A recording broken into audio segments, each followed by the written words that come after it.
Hi, budding engineers. Welcome to Section Engineering Lectures and welcome to a new playlist on the design of the steel structures as per the limited method IS 800 2007.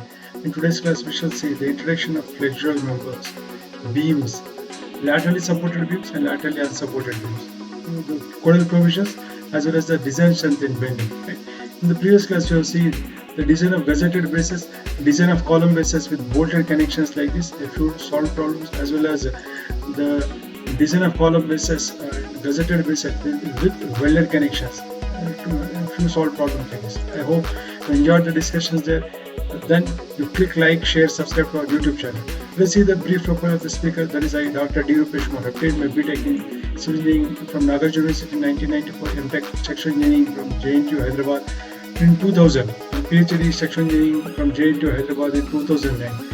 Presently, I am working as Professor of Department of Civil Engineering, University College of Engineering, Osman University, Hyderabad, Telangana State. I have an experience of 27 years, of which 7 years is in industry and 20 years is in teaching and research at graduate and postgraduate levels. My research areas include reinforced cement concrete design, steel structural design, structural analysis, fight element analysis, earthquake engineering, bridge engineering, structural optimization. I published 45 research papers in international as well as national journals and conferences, organized 3 international conferences and 11 national conferences and workshops, attended 43 workshops, visited 2 countries, delivered 13 guest lectures and edited 3 books, supervising 14 PhD scholars and supervised 30 MA theses. I am actively involved in various consultancy works that are offered by the department and completed over 750 design proof checks and 150 designs of RCC, steel, composite, low-rise, high-rise, multi-story buildings and road as well as rail bridges. Now let us see the designs of the beams. Right now, before we see, let us see the different schematics. Student, right? We'll be examining the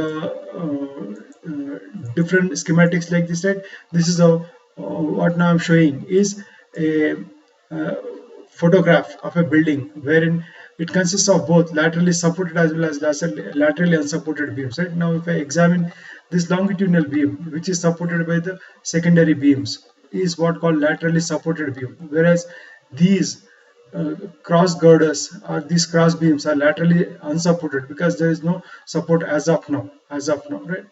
That is how these are the laterally supported and laterally unsupported beams, right? Wherein, let me also show, right? These are the beams with lateral support. However, the lateral support can be ensured by providing a restraint to the compression plane. For buckling, that will see, right? This is a laterally supported beam, student, right? Whereas this is a laterally unsupported beam, right? Even I'm showing this this beam is a laterally unsupported beam, right? Now this is how these are the laterally supported and unsupported beams. Once we examine this laterally supported and unsupported beam, let us move quickly to the discussions. Right? Therefore, let us see in the discussions, right? First, a few definitions, right? Design of beams, right? What is a beam? Beam is a flexural member subjected to transverse loading. Transverse loading means that loading is perpendicular to the plane of the longitudinal axis of the beam, right? Then such a member is what called a beam, right? And joist is a beam. Joist is a beam subjected to lighter loads with smaller spans, right? And girder is also a beam subjected to heavier loads with larger spans, right? If the span is smaller, then that beam is what referred to as joist. If the span is large and loads are heavy, then there is referred to as a girder, right? And spandrels are also the beams running along the periphery of the beams and supporting the staircases. Right? Now, and further, the girds are the end bay horizontal members in an industrial building, right? And which will be supporting the roof sheeting, right? They will generally supporting the roof sheeting. right? And the lintels are also the beams which are provided above the doors and windows or openings, right? Generally, we will be providing two angles back to back, right? Over which the concrete will be poured, right? Therefore, that itself will be supporting, right? That itself will be acting as if the farmer for which the concrete will be poured, right? Or we will also be using the T sections ups and down so that the concrete will be poured over this lintel portion, right? That is so these sections will be used as lintels, right? Now let us see. Then next thing is the types of the sections of the beams, right? We can use the angles, medium beams, the heavy beams, wide frame beams, or light beams, right? Light beams. All these sections may be used as beams. Now let's examine, right? Let's see the lighter sections to start with, right? Therefore, the single angle sections may be used as purlins supporting the sheeting of a roof truss, right? Therefore, it may be a single angle, right? Or it may be the purlin section may be also a channel section, right? Or maybe an I section purlin, right? These are the sections which can be used for purlins, which will be supporting the roof sheeting over the roof trusses, which are generally provided over the roof trusses, right? At the panel points, right? And furthermore, even we may also be using the joists, right? However, sorry, what are the joist sections, right? A channel section may be used as a joist section, or an I section may be used as a joist section, or two however, if there is a height restriction, then we may be using two channels back to back connected by means of the separators, right? And the separators like this, right? A separator may be used, right? So that there is a spacing between these two, and so that height can be now restricted, right? That for a small height only I'll get the more moment of inertia, or they may be facing toe to toe facing each other, or they may be back to back like this. Therefore, so both the schematics I've shown, they are now back to back, two channels back to back, and these are the two channels face to face, right? And which are connected by means of at least a cover plate. Therefore, this will be acting as the joist, which will be taking only the medium loads for small spans, right? Small spans. However, if loads are say medium but the spans are larger, then the regular rolled steel beam sections, as now told, right? MBR, HBR, WBR, LB sections may be used, right? Whereas the names they themselves will indicate that these will be used for light weights, right? ISLB, right? Medium beams, ISMB can be used for medium loads, right? Medium loads, right? Or ISHB beams can be used as beams for heavier loads, and ISWB beams may be used for the heavier loads with wide flanges, right? So that they will be resisting more bending movement, right? Then next, however, if the moment of inertia furnished by these hot rolled steel sections is not sufficient, then we may add one cover plate or two cover plates in both, either in compression zone like this, or in right, as well as in tension zone, either one cover plate or two cover plates as appropriate like this, right? Of appropriate thickness. However, the number of cover plates in any case are not more than three, right? Then similarly, they may be added in the tension zone, and they may be provided by means of the bolts, right? They may be provided by means of bolts. In such case, these are what referred to as the built up beams or compound beams for more loads, more movements, so that they will furnish more moment of inertia because you added two or three cover plates in the compression as well as tension zone. Hence, now they will furnish more moment of inertia over the major axis of bending, ZZ axis, right? ZZ axis, right? And the third one is if further heavy loads are there, then obviously, right? However, the depths are restricted.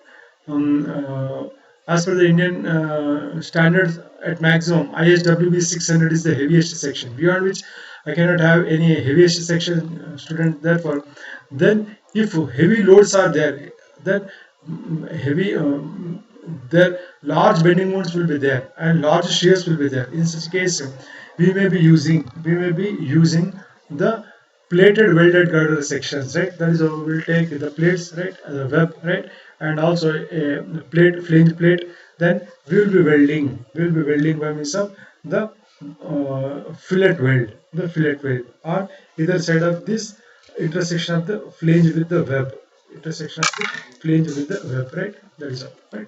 Now, these are the front view student, right? Once we examine this, now let us also see if further you require more amount of inertia, then what we can do is in the previous case you have seen we have added two cover plates, right?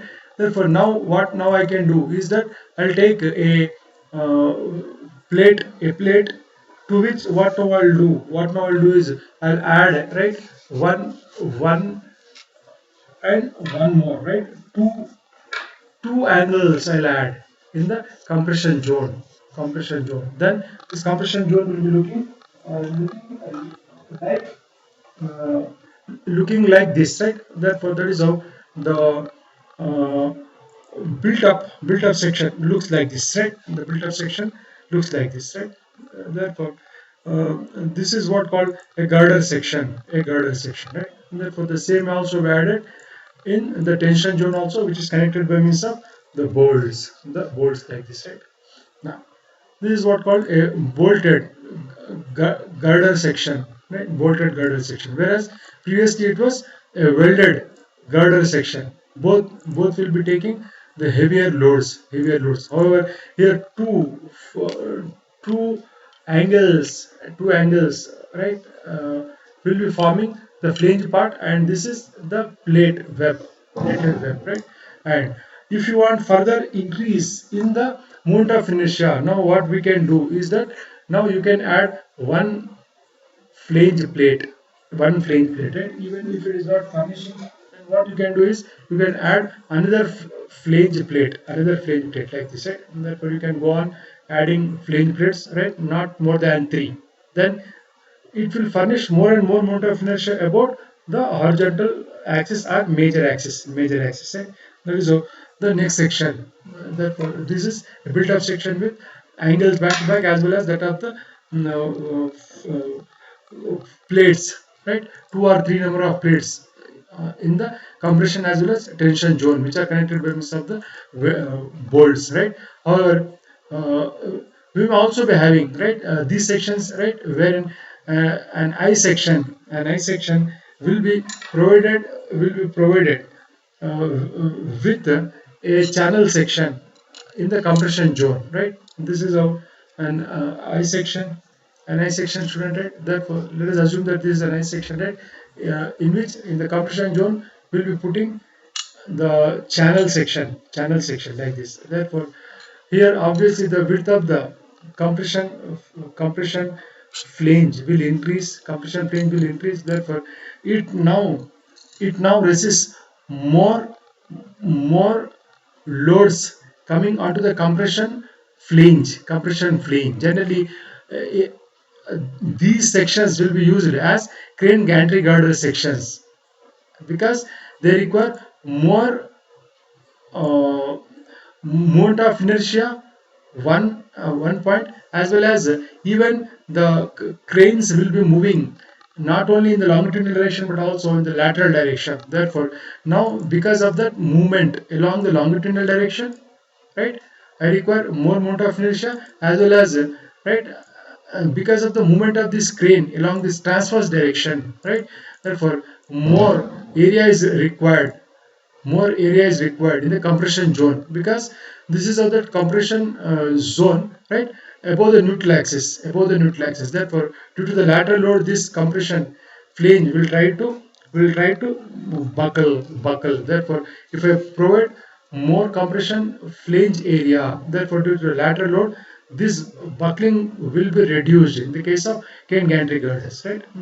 These are the crane gantry girder sections, right? And once we examine this, let us see also schematically other figures to rotate at a quicker pace, right? Let me show this, right? Just wait for a moment. Let me go to these sections. Yes, right? Not this one, right? Yes. These are the other sections to rotate, whereas a rectangular um, plate section may be used, or rectangular flat section may be used, right? Rectangular plates may also be used as the flexural members subjected to smaller loads. However, generally these rectangular plates will be used in the case of the built-up girders, just now we have discussed, right?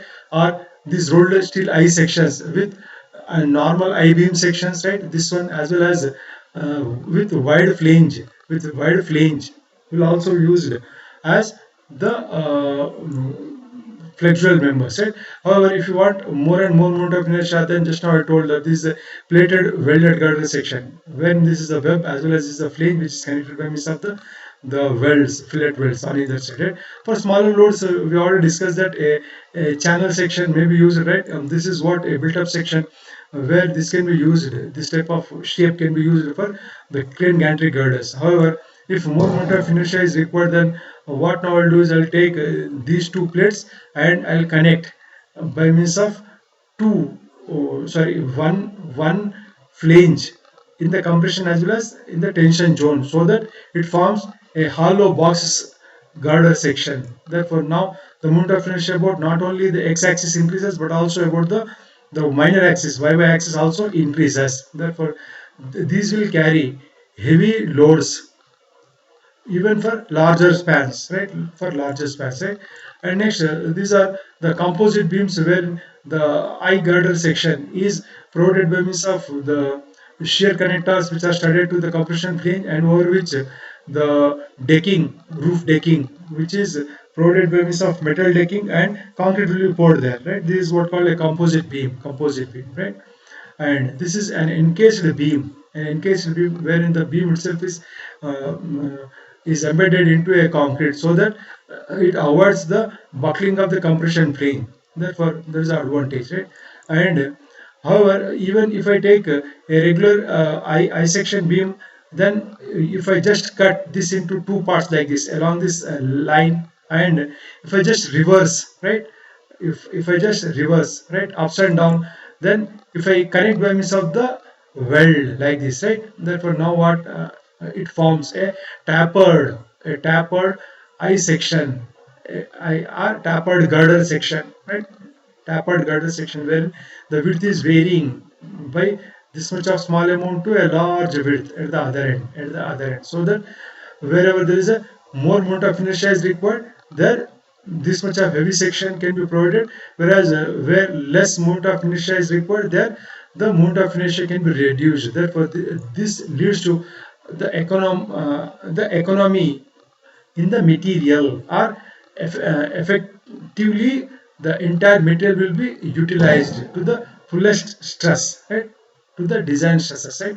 However, these are the other section wherein generally used as purlins in the case of the cold rolled steel sections, right? This is a Z section purlin, and this is a channel section, right? With lips, right?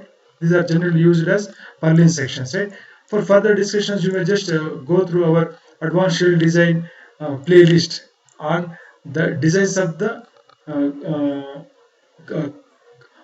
cold rolled steel sections, right? Cold rolled steel sections. Dedicatedly, we have had 3 to 4 videos on it, right? Now, next type of the section is a castellated beam. Therefore, now this regular beam, previously it was just cut into two parts. Now, what we'll do is we'll cut in this shape, right? Wherein now we'll just displace by small amount, so that now this is a hollow portion, right? Now this will be welded, right? Therefore, this is hollow portion, right? And this is like honeycomb, right? A benzene structure, right? Hexagonal, right? Hexagonal opening will be there in the beam, which is referred to as a castellated beam. Because of this, now what we'll have is, right, the section is economized. The section is economized in terms of weight, right? This much of material is removed, therefore there is a reduction in the weight. There is a reduction in the weight, right? And so instead of doing in this shape in the form of an hexagonal, what we can also do is we can cut in the form of semicircles like this, right? Whereas this right, uh, this will be removed, right? And if I just displace and put, what now it forms two semicircles will form a circle. Therefore, actually previously only this much of was the depth, right? Now putting the semicircles flushing one with the other, now the depth of the beam has increased enormously, right? Therefore, once the depth of the beam increases, obviously, right, now you can see it has increased from smaller depth to a large value, right? Obviously, there is a tremendous increase in the moment of inertia about the major axis, right? Major axis, right? Though there is no increase in the moment of inertia about the minor axis, right? Therefore, this is flexible, means actually it is removed, right? This is removed in the form of a circular hole, right? Therefore, this type of shapes of the beams are referred to as the cellular beams, right? These are the different shapes, student, right? And now let us move. Once we see the different types of the sections and the shapes, now let us see the other discussions. Then, what is a section classification? If I go to this IS 800 2007, table 2, page number 18, page number 18, there I can see the section classification, right? Before I see the section classification, student, you just revisit or watch our video on this limited design of the steel structures, DSS4 video, right, of this playlist for the plastic analysis and plastic section modulus, right? Plastic section modulus and plastic hinge, right? Dedicatedly, we have one video dedicated for it in the starting of these discussions, right? You just revisit it. Now I'll just recall what we discussed there. Therefore, if a beam is subjected to simple bending, right, with smaller loads, right, are the loads within the elastic limit. Within the elastic limit, obviously the stress at the extreme fiber, will be less than Fi. However, if further increase in load, what happens is at the extreme fiber, either in the compression or in tension zone, right? Now please see that this is under compression and the bottom is under tension, right? Therefore, in either of these, right, the yield stress will be reached in the either compression or extreme compression and extreme tension zone. If at all it is a symmetric section, simultaneously the yield stresses will be reaching in the extreme compression as well as the extreme tension zone, extreme tension fiber, like this, right? Fi, right?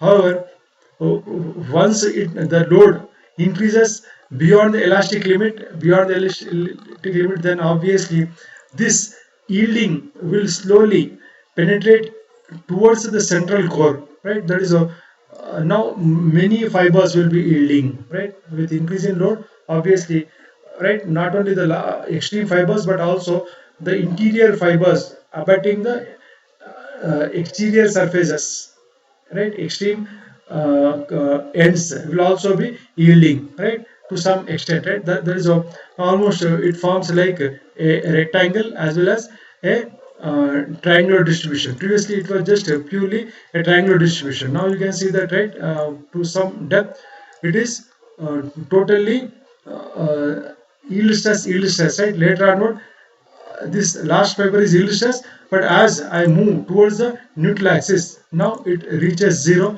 and it changes its curvature from positive to negative curvature, and the extreme tension fibers will also be having the a few parts are some part of the depth of the tension fiber is also yielded, not total, right? However, if the load is further increased, right, almost with ultimate load, obviously, right, what happens is now the total compression flange, all the fibers will be yielding, leading to a rectangular distribution of the stresses. This is starting from top to bottom, Fi, Fi, Fi, right? Whereas here it was Fi up to this bottom, it was Fi, later on Fi to 0 till the neutral axis, right? That is a rectangular as well as a triangular. Now it is only a rectangular Fi, and changing the curvature. Even in the tension zone also it is Fi, right? Therefore, this is how now, based upon these discussions what we had there, now we can say that this section wherein only one fiber, extreme fiber, has just only one fiber has yielded, right? Then this is what called the elastic section, right? Whereas in this second case, when a few fibers in the compression zone and as well as the tension zone have yielded, then we will say that this is semi-plastic section, right? Whereas if all the fibers are yielded, starting from the extreme compression fiber to the neutral axis, as well as the neutral axis to the tension extreme tension zone, right? Then this is what called the fully plastic section, right? Therefore, this is of the section classification, student. Right now, once you understood what is this, the section classification, let me just move quickly to that of the table to page number 18 of IAS 800. Let me go to that page number 18. Right, for a moment. 18. Yes, I am there in page number 18. Right, limiting. Yes, right. Now let us see. This is what the table 2 of IAS 800 2007, wherein I do have the limiting width. The limiting width to the thickness ratio is given, right? Just now we have discussed that. Let us see. A rolled steel section, right? A rolled steel section. Outstanding element of the compression flange. Outstanding element of a compression flange of a rolled steel section, right? Like this, right? Rolled steel section, right? That are the I section. Let us say that are the I section. Then in such a case, right? This one, right? In such a case, right? That are the outstanding element. This one, right? If this ratio of this width to the thickness of this flange, width B to thickness of the flange, right, is E less than or equal to 9.4 epsilon, where epsilon is the stress ratio which is given by square root of Fi 250 divided by Fi, where Fi is the stress of the steel section, right? Therefore, there is a stress ratio. Therefore, keeping in view that if it is this B by Tf is less than or equal to 9.4 epsilon, then the section is what referred to as the plastic section, or it is class 1 section. It is class 1 section. Please see this, right? And if this B by T is greater than 9.4 epsilon and less than 10.5 epsilon, then this is what referred to as a class 2 or compact section. And if this B by T F is greater than 10.5 epsilon and less than 15.7 epsilon, then that is what referred to as class 3 or semi-compact section. Just now we have discussed that, right? Like that, you please see students for welded sections, right? For outstanding element of the compression flange, right? B by Tf, 8.4 epsilon for plastic, 9.4 epsilon for compact, and 13.6 for semi-compact, right? Like that, even for different types of the components of the elements, these are given, right? Like this web of an IH or box section, right? The neutral axis is the middle depth, right? Generally, if R1 is negative, R2 right, is positive, axial compression, web of a channel, angles, right? Compression due to bending, single angle or double angles like this, right? So on and so forth, right? Therefore, whereas now single angle or double angle, right? Whereas that B by T, only these are the semi-compact sections not applicable means they are only semi-compact, right? Semi-compact, right? And furthermore, the others, right? Uh, Outstanding legs of an angle connected back to back in a double angle member like this, back to back, right? Then if it all were connecting back to back, then yes, all the three, right, are possible, right?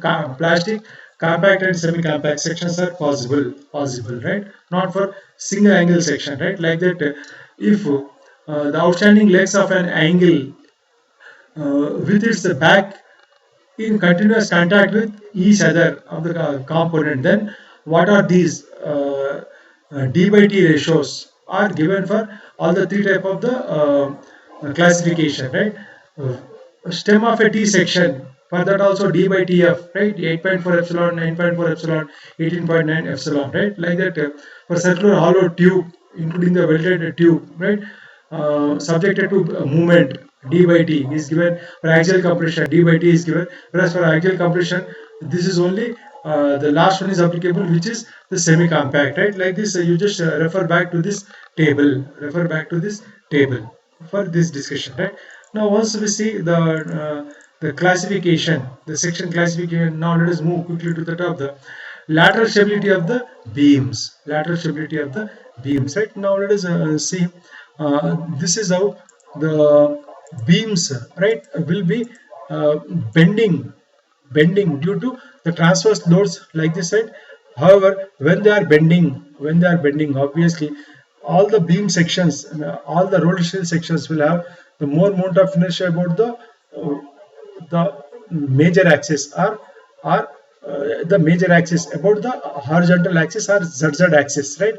Therefore, they can resist more moment of inertia. They can resist more movements about this horizontal axis because it has more moment of inertia, right?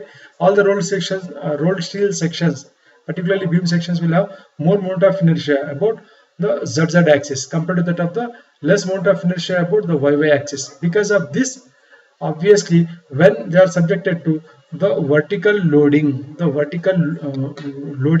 obviously, right, and if we are putting the load, obviously now you can see that, right, even it is the bending in the lateral direction, therefore this is what called the lateral buckling, student, right? Please see this, right? This is what called the lateral buckling, right? That Therefore that buckling will be happening about the minor axis, right? And now you please see that sometimes even if the load coming onto the beam is unsymmetrical, let us say the span to the left of the beam is say L1, the span or the length from which the load is coming from the right side is L2. Therefore, where L1 is not equal to L2, obviously, in such a case, not only this beam is bending and subjected to the lateral buckling, but because of the asymmetry in loading, the section will also be subjected to the torsion like this, right? This is subjected to torsion, right? About the longitudinal axis, right? Like this, right? About the longitudinal axis, right? About the longitudinal axis that will be subjected to torsion, student, right? Like this, right? Or like this, right? Therefore, there is the bending as well as the torsional buckling. Actually, in real beams, the bending as well as torsion both will be there, right? Now that we'll examine, right? Now once we see that what is the lateral stability of the beams, right? Now let us move quickly to that of the types of the beams, right? We do have laterally supported or restrained beams, for example, right? Slab beam system, right? And therefore, and just now I have shown, right, an I section, if an I section to an I section, if an angle, either an angle or a channel or Indian standard flat like this, or a spring or helical spring is welded, or a shear stud is provided, or a shear stud, right? These are what called the shear studs also. You see, even we may have a shear stud here, right? Using these arrangements, if they are connected, if these sections are connected, then they will be connected by means of the welding only, right? However, the shear stud will automatically welded by means of the stud gun, right? Therefore, if these are provided as the shear connectors and concrete is provided over that compression zone, because now shear connectors are provided over the compression zone, then if concrete is poured on to the compression flange, right? Then obviously, right, like this, right? Obviously, now let us say this is a shear stud, right? Shear stud, right? If you are pouring concrete, obviously, right, that concrete will be having a perfect bond with the shear stud provided here. Therefore, because of which this concrete will provide a restraint for lateral buckling of this compression flange of this beam of this beam. In such a case, this is what referred to as laterally supported or laterally restrained beams. Restrained means the compression flange cannot buckle in the lateral direction like this. It cannot buckle in the lateral direction, right? Therefore, it is what called laterally restrained, right? That is how one arrangement to it. Or alternatively, what we can do is, right, for two beams, right, between the two beams, right, these may be the main beams, right.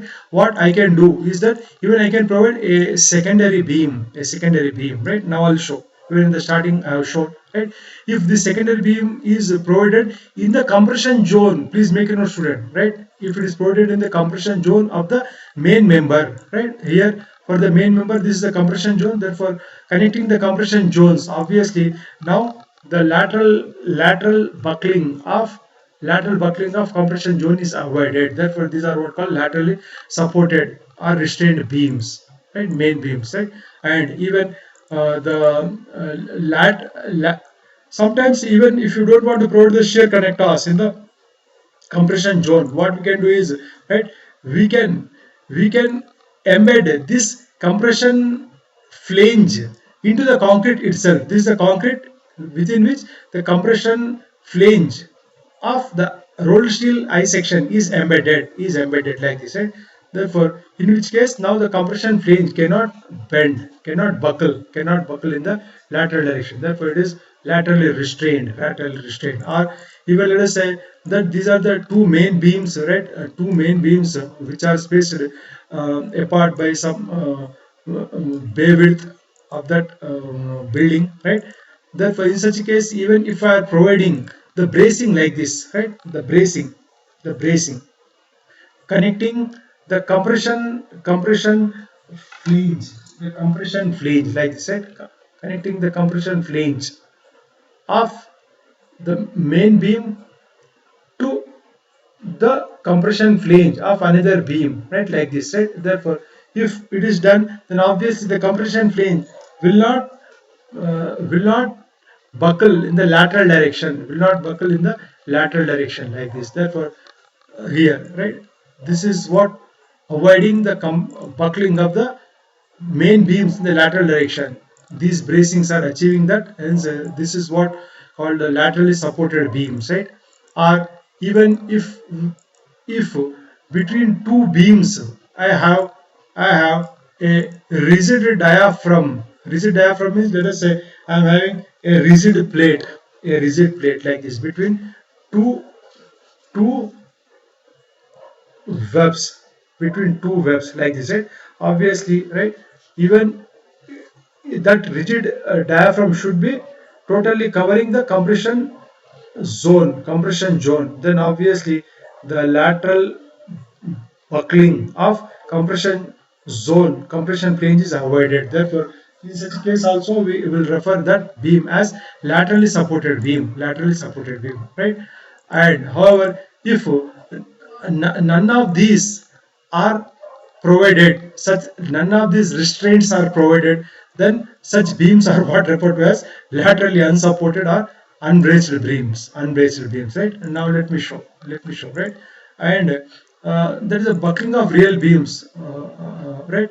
Let me show these also, right? Let me go to these schematics, student, right? Just shown, right? Like this, or let me move to these schematics, right? This is how the arrangement. This you already seen, right? This you already seen, right?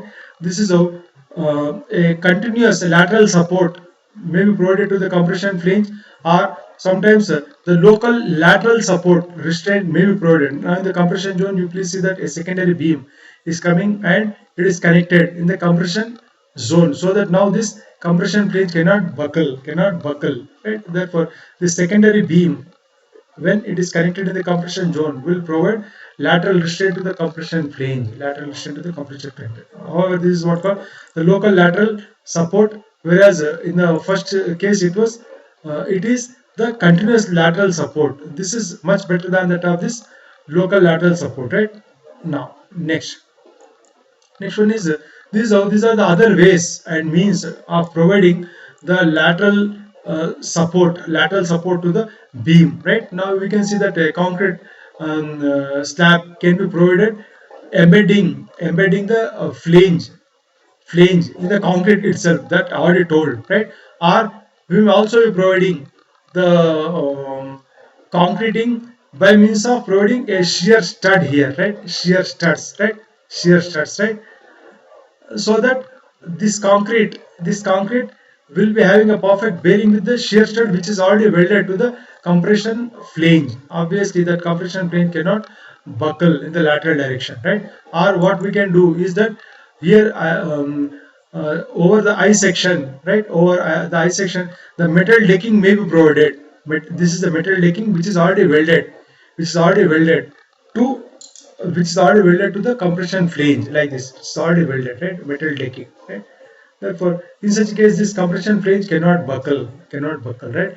And even, or what we can do is over this I section flange, what we can do is that we can take the wooden deck, like this. I'm just showing a wooden deck, student, right?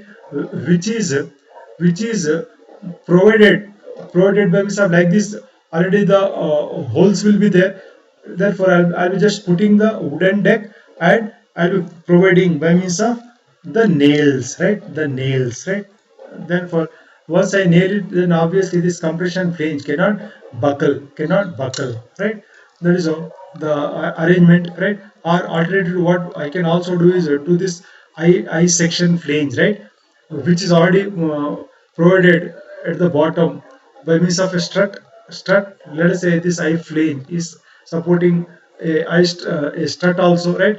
Therefore, to this compression flange, if this strut is provided, then no problem, right? Let us say this is a tension zone where the strut is provided. Therefore, however, now still, if no arrangement is provided, obviously this compression flange will be buckling in the lateral direction. Therefore, in order to avoid that, what we can do is, even I can provide a strap or an angle which is welded to the compression flange. Therefore, in such case, now the compression flange cannot buckle, right? Similarly, even for a T section also, right? What we can do is a strut may be provided at the bottom in the tension zone, but for this I section, right? For this I section, a strut is provided at the bottom. However, that is the tension zone. However, still in the compression zone, still it can buckle. Therefore, in which case, if I provide a T section, right, like this, right? A T section, then obviously the T section which is welded, then it will not permit the buckling of the this beam in the compression flange. Therefore, there is the lateral restraint can be provided, right? And obviously, even the other arrangements are also possible, right? Even for this compression flange, right?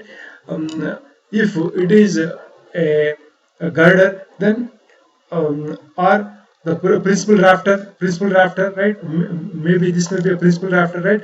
Over which if I am providing a purlin like this, right? Therefore, over this, if I am providing a purlin, obviously all these purlin sections which are provided on the compression flange of the either angle section or channel section or I section as appropriate, they will be providing the lateral restraint to the compression flange. Therefore, there is another arrangement. This is applicable for the roof trusses particularly, right? And even another arrangement is like this, that the I section may be provided with open web joist. In the compression zone, it is connected by means of open web joist, so that this compression flange cannot buckle in the lateral direction, which is provided by means of the welds. Obviously, there is a restraint provided to the compression flange, right? Even just now we have seen this, right? That for the main beam, if a purlin is provided or a secondary beam is provided like this, a secondary beam is provided, then laterally restrained or supported beam or like this also, right? A purlin or a secondary beam is provided to the compression flange. Please make a note, this is the compression flange, right? By means of the seat angle as appropriate, right? Or in some cases we are also using this, right? To the on the compression flange we will be providing the poured gypsum roof slab, right? Poured gypsum roof slab, which is poured on the T's which are already welded to the compression flange, right? A T section is already welded to the compression flange like this, student, right? A T section is already welded to the compression flange, right? Over which now we will be putting the gypsum roof slab, right? Therefore, then also it will be providing the restraint to the compression flange, right? Or even if I use the precast concrete slabs and which are provided by means of the metal clips, right? There is a connection between the precast slab and the compression flange by means of the metal clips. Then also the compression flange will not buckle, right? Therefore, these are the different ways of achieving the lateral restraint or lateral support to the beams, right? Once we examine this, right, this just now we have seen that this compression flange is embedded into the concrete, right? And here the studs, right? The shear studs are provided in the compression zone, so that these studs are embedded into the concrete. Therefore, this concrete along with the stud will not make this compression flange to buckle, right? Or this arrangement we already see that the beams may be provided by means of the braces, so that in this compression zone now this cannot buckle, right? Like this. This is a tension zone, right? However, there is no problem with the tension because that will be not buckling. Tension zone will not be buckling. Only compression flange will be buckling as if a column, right? Now, let us see this, right? I'll come to this schematic later, student, right? Even I'll come to this later, right? Let us see. Yes, just now we have been discussing this one, right? What is that? Is buckling of real beams, right? Buckling of real beams, behavior of beams in bending. Let me go to the page number 54, right? Page number 54. Let me go to the page 54 also of IS 800. Yes, page number 54.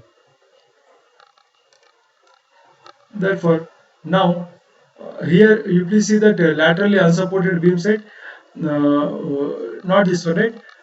Where the real beams are subjected to not only the bending, but also they are subjected to the torsion also. Therefore, elastic torsional buckling movements, elastic lateral torsional buckling movements. Therefore, obviously all the real beams will be subjected to not only bending but also torsional buckling. Now let me show that schematically like this, student, right?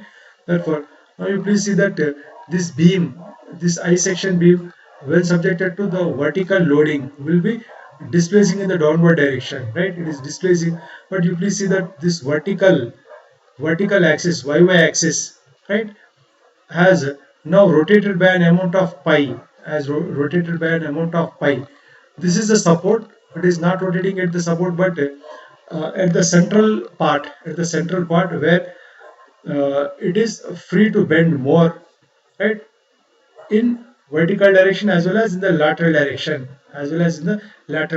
right, where it is free to bend vertically more as well as laterally more. Therefore, at that section, this is looking like this, right? Therefore, I'm just showing this schematically, right?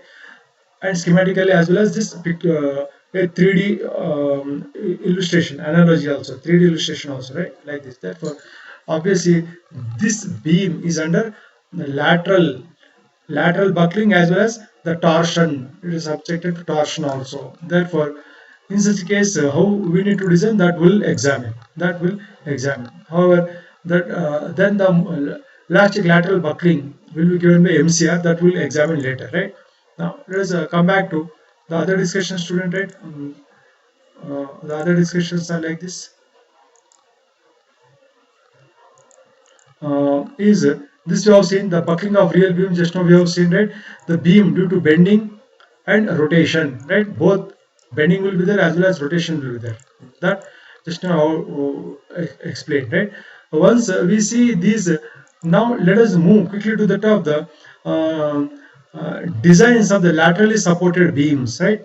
Designs of the laterally supported beams as per this class IS 800 2007, class 8.2, page number 52, right?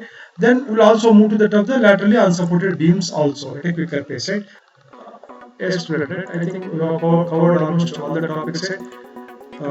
Now we'll try to conclude the session, right? If you have really enjoyed the discussions what we had in today's class, don't forget to click like, share, and subscribe to our YouTube channel. We'll meet in the next class with design of laterally supported beams, a few solved problems. Till then, bye bye, students.